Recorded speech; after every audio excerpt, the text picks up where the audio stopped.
इस वीडियो में हम हिस्टोग्राम की बात करेंगे। हिस्टोग्राम न्यूमेरिकल डेटा की तकसीम की एक ग्राफिकल रिप्रेजेंटेशन होती है और ये स्टैटिस्टिकल एनालिसिस में वसी पैमाने पर इस्तेमाल होता है। एक्सेल में ये चार्ट एनालिसिस टूल पैक के जरिए भी बनाए जा सकते हैं, जो कि एक्सेल में एड इन में होता है, लेकिन इससे बनाए गए चार्ट ऑटो अपडेट नहीं होते।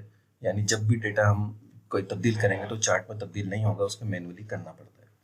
तो लेकिन ये चार्ट हम इस वीडियो में एक्सेल के अंदर डायरेक्टली बनाना सीखेंगे। ये चार्ट रेक्टेंगल्स के जरिए बनते हैं, जिनमें इन रेक्टेंगल्स की लंबाई न्यूमेरिकल इंटरवल्स में मौजूद नंबर्स के मुताबिक होती है और न्यूमेरिकल इंटरवल्स को बिन कहा जाता है और इसके नंबर्स को फ्रीक्वेंसी कहा जाता है।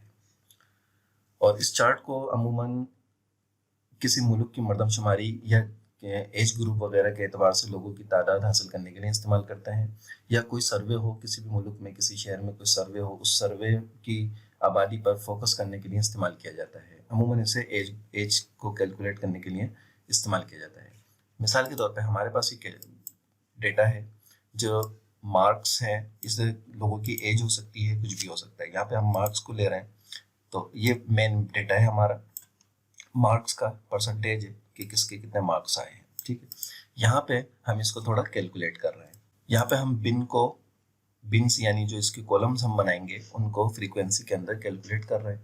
हमने यहाँ पे बिन बनाई 35 से 50 की, 35 से 50, और यहाँ पे इसको कैलकुलेट करा कि काउंट करो इस कॉलम में से, जिसपे फंक्शन हमने लगाया काउंट इफ एस का फंक्शन हमने इसमें लगाया कि इन सबको काउंट करो, इसमें जो 35 से बड़े हों और जो 50 से छोटे हों। ठीक है, तो 35 और 50 के दरमियान इसने 3 को काउंट करा। इसी तरह 50 से 65 के दरमियान 3 है, 65 से 80 के दरमियान 8 है, 80 से 95 के दरमियान 3 और 95 से 100 के दरमियान इसमें एज है। तो अमूमन ये इस तरह एज के लिए हमें इस्तेमाल किया जाता है। तो हम इन पूरे को सिलेक्ट करते हैं और इंसर्ट में आएंगे। इंसर्ट में आके हम सबसे पहले ये जो हमारे पास आ रहा है क्लस्टर्ड कॉलम, इस पर हम क्लिक करेंगे। ये चार्ट हमारा बन गया है। ठीक है, फ्रीक्वेंसी इसकी यहाँ पे शो कर रहा है 35 से 50 तक 3 है, 50 से 65 तक 3 है, इसी तरह ये ऑन।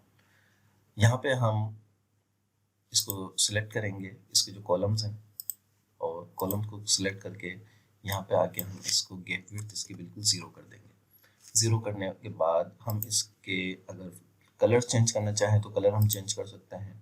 ठीक है, और इसी तरीके से अगर हम इसको बॉर्डर देना चाहें तो हम बॉर्डर इसको दे सकते हैं।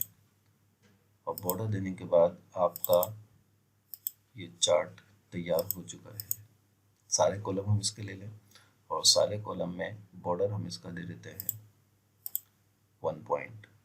ये आपका हिस्टोग्राम चार्ट जो है वो तैयार हो गया।